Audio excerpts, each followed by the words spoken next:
बाबासाहेबांनी तो निधी स्वीकारला नाही.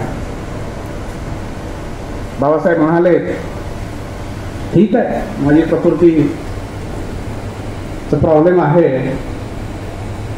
पण ती सगळ्याची काळजी घेतली होती आणि तिथे हाल बांधायचं त्यांचा मानत होता. त्या हाल त्याने तो दान केला आणि त्या ठिकाणी ती पैसा त्यांनी वापर केला. यावेळी पूर्ण झाली.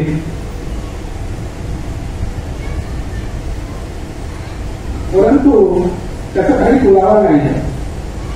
माझा जन्म कोणत्यासाठी झाला याचा रेकॉर्डच नाही आहे असं बाबासाहेब त्यावर म्हणाले होते. कारण माझ्याकडे वेळच नव्हता. कारण ते बटालियनमध्ये काम करते, 6 बटालियनमध्ये काम करते, नंतर 7 बटालियनमध्ये काम करायला गेले आणि माझी खरी जन्मतारीख काय आहे ती मलाही माहिती नाही. त्याच्यामुळे आज जो माझा तुम्ही इरत मोठं साजरा करत आहात, शासन काय शासन. बाबासाहेब म्हणाले की जरी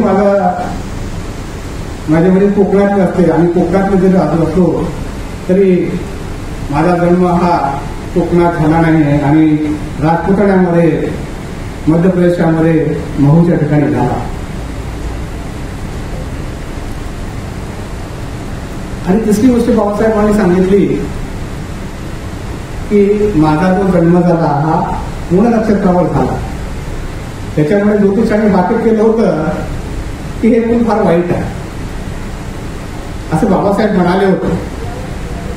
हे त्यांचं कोट त्यांनी म्हटलेलं मी सांगतो आणि वाईट आहे आणि याची आई लवकर मरेल असं भाकीत केलं. आणि दुर्दैवानं ते भाकीत सत्य ठरलं आणि बाबासाहेबांची आई लवकरच वाढल्या. ते पोरगे झाले पण आईचं प्रेम मिळालं नाही.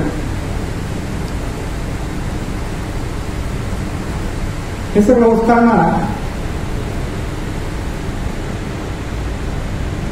आणि बाबासाहेब हे उन्हाळ होते त्या काळात लहान असताना.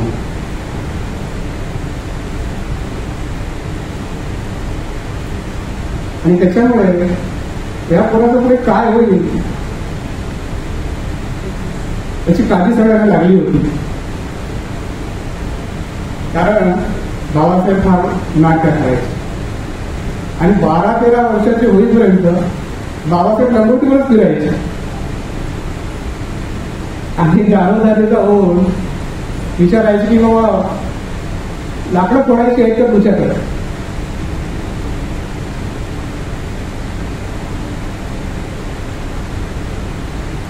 आणि जेव्हा बाबासाहेब आणि बाबासाहेबांचे वडील साताऱ्याला आले तेव्हा ते त्या मिलिटरी कॅम्पसमध्ये राहायचे. बाबासाहेबांना काय बाबासाहेब उन्हाळ्यात होते, उन्हाळ्या करायचे आणि त्या कॅम्पसमध्ये एक उंबराचं झाड होतं. त्या उंबराच्या झाडावर बाबासाहेब चढायचे आणि त्याच्यावर आपलं कंबळ टाकून झोपायचे आणि तिथून मग त्यांच्या मनात आलं तर खाली उडी टाकायची.